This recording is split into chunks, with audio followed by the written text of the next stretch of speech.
रवीना ने शहर के बाहरी इलाके में स्थित उस पुराने घर को खरीदने का फैसला किया जो कई सालों से बंद था। उस घर की कीमत बहुत कम थी, लेकिन रवीना को ये बात बहुत परेशान करती कि उस घर के मालिक ने वो घर रवीना को क्यों बेचा। जब वो पहली बार घर में आई, उसे कुछ अजीब महसूस हुआ, जैसे घर का तापमान बाहर से बिल्कुल अलग था। घर के अंदरूनी हिस्से में पुराने फर्नीचर और धूल से भरे बर्तन रखे थे जो पिछले मालिक के जीवन की कहानी बयां कर रहे थे। रवीना ने घर की सफाई के लिए स्थानीय मजदूरों को बुलाया, जिन्होंने घर की सफाई करते समय अजीब सी आवाजें सुनी। मजदूर ने रवीना से कहा कि उसने घर में कुछ अजीब चीजें देखी हैं, जैसे दीवार पर चलते हुए साए। रवीना मजदूरों की बातें नजरअंदाज करके घर सजाने लग गई। एक रात जब रवीना अकेली थी, उसने घर के एक कमरे से अजीब सी आवाजें सुनी।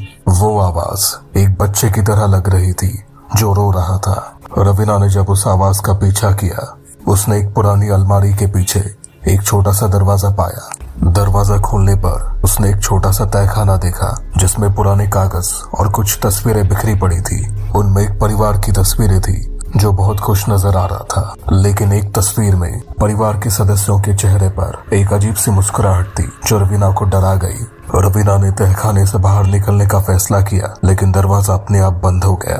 वो अब तहखाने के अंदर फंस गई और उसे बाहर निकलने का कोई रास्ता नहीं मिला। तभी उसने एक आवाज सुनी जो उसके नाम से पुकार रही थी। आवाज एक महिला की थी जो बहुत दुखी लग रही थी। रवीना ने उस आवाज का पीछा किया और एक पुराने कमरे में पहुंची। कमरे में एक पुरानी डायरी रखी हुई थी, जिसमें एक महिला ने उसके जीवन की कहानियां लिखी थी। कहानी में महिला ने अपने परिवार के साथ हुए एक भयानक हादसे का जिक्र किया था। उस हादसे में महिला का परिवार मारा गया, लेकिन वो खुद बच गई थी। लेकिन वो महिला अपने परिवार की यादों में जी रही थी। रवीना ने डायरी पढ़कर समझ लिया कि घर में जो भी हो रहा है वो उस महिला के कारण हो रहा है। उसने अब घर से बाहर जाने का फैसला किया, लेकिन घर के दरवाजे अपने आप बंद हो गए। वो घर के अंदर फंस गई और उसे पता नहीं था कि वो अब बाहर कैसे निकलेगी। तभी उसने एक आवाज सुनी जो कह रही थी कि वो अभी कभी बाहर नहीं जा पाएगी। रवीना ने देखा कि उसके हाथ और पैर दीवार में धंसे जा रहे हैं और वो अब हिल नहीं पा रही।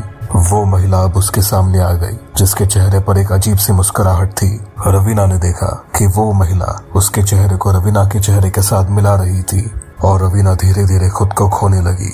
जब अगले दिन पुलिस घर में आई, उन्होंने रवीना को वहां नहीं पाया, लेकिन एक पुरानी तस्वीर में रवीना का चेहरा एक अज्ञात महिला के साथ दिख रहा था।